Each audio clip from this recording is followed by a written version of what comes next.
Shalom semuanya. Bagaimana kita mengaktifkan iman?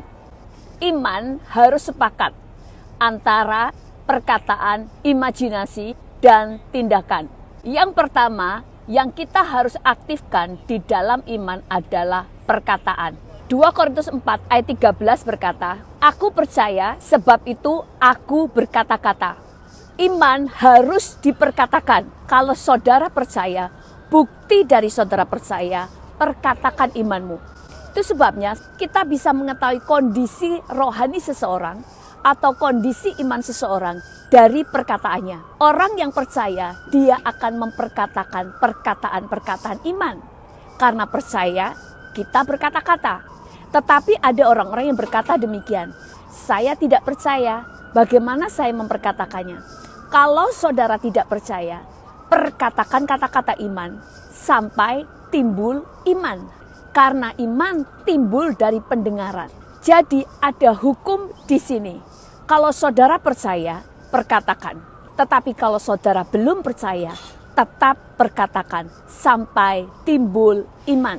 Roh kita mudah percaya kepada Tuhan, tetapi pikiran kita seringkali berkata segala sesuatu tidak masuk akal. Karena pikiran kita selalu dipengaruhi dengan apa yang kita lihat dan apa yang kita rasakan. Itu sebabnya kita harus memperkatakan supaya pikiran kita takluk kepada perkataan iman. Iman harus diperkatakan. Karena firman Tuhan berkata, di dalam Markus 11 ayat 23 berkata, "Sesungguhnya barang siapa berkata kepada gunung ini, beranjaklah dan tercampaklah ke dalam laut, asal tidak bimbang hatinya, tetapi percaya bahwa apa yang dikatakannya akan terjadi, maka hal itu akan terjadi baginya." Jadi walaupun seseorang berdoa, berpuasa supaya gunung beranjak, sebelum dia memerintahkan gunung beranjak, gunung itu tidak beranjak. Karena otoritas diberikan dan Tuhan taruh di dalam lidah kita. Karena kalau saudara percaya, saudara harus memerintahkan semua terjadi seperti yang saudara percaya. Yang kedua, hukum yang kedua, iman harus diimajinasikan. Tadi kita memperkatakan sampai timbul iman. Tapi lebih daripada itu, kita harus belajar bisa mengimajinasikan apa yang kita percaya, apa yang sedang kita doakan. Karena imajinasi itu sangat penting. Pada waktu Abraham dipanggil Tuhan keluar dari Ur Kasdim, Tuhan menjanjikan keturunan yang sangat banyak. Padahal istrinya mandul. Tuhan membawa dia ke padang gurun. Kenapa Tuhan harus membawa dia di padang gurun? Karena Tuhan ingin Abraham membangun imajinasinya.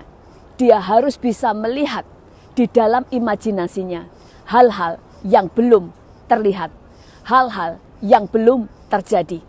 Abraham di padang gurun hanya bisa melihat bintang di langit dan pasir di tepi laut. Sehingga pada waktu dia melihat istrinya belum mengandung, dia terus bisa membayangkan anaknya akan lahir sebanyak bintang di langit dan sebanyak pasir di tepi laut.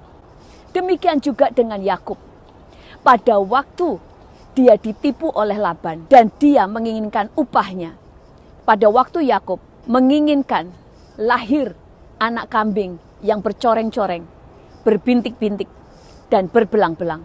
Dia tidak hanya berdoa, tetapi dia juga memperkatakan kepada Laban bahwa upahnya adalah kambing dan domba yang bercoreng-coreng, yang berbelang-belang, dan yang berbintik-bintik. Dia sudah memperkatakannya, walaupun dia belum melihatnya. Tetapi kemudian dia mengimajinasikannya, seakan-akan itu sudah terjadi. Inilah orang yang percaya. Dia memperkatakannya dan dia membangun imannya dengan membangun imajinasinya sehingga dia bisa melihat. Dulu saya mempunyai seorang kakak rohani yang benar-benar diurapi Tuhan. Dia berkata bahwa sebelum dia memimpin KKR, dia akan berdoa puasa. Dan selama berdoa, dia sambil mengimajinasikan. Dia datang ke KKR, berjalan dengan penuh api dan dia mengimajinasikan, membayangkan bahwa orang-orang yang datang ke KKR semuanya dilawat dengan api Roh Kudus. Dia membangun imajinasinya tepat seperti yang sedang dia minta dan doakan. Dan selalu lawatan terjadi dan banyak kesaksian yang berkata, pada waktu kakak rohani saya berada di atas mimbar, mereka melihat dia penuh dengan api Allah. Hukum yang ketiga dari iman adalah mengerjakan apa yang saudara percaya. Yakobus 2 ayat 20 berkata bahwa iman tanpa perbuatan adalah iman yang kosong. Bahkan di dalam ayat 26 berkata, sebab sama seperti tubuh tanpa roh adalah mati, demikian jugalah iman tanpa perbuatan adalah mati. Iman harus sepakat antara perkataan, imajinasi, dan tindakan. Tuhan Yesus memberkati.